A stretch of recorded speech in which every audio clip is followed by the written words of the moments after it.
Grabe pagkabalagbag na ito, mga wiring oh. Ayan oh. Balagbag na wiring papuntang headlight no. So ang ginawa nila, hindi nila makorek yung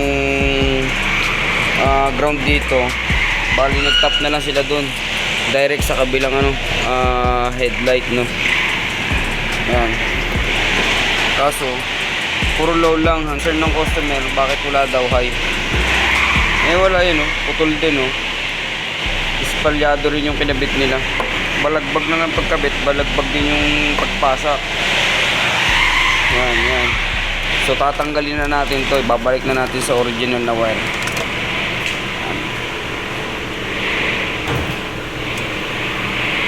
Bali nakita na natin yung problema no.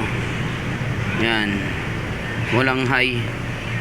Pag ini-headlight natin wala siyang high. Ayan putol.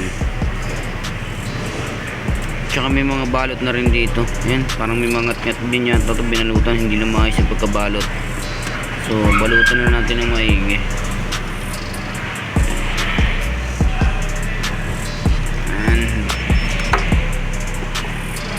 Kanina wala tayong makuha sa sa negative niya no, 0-0.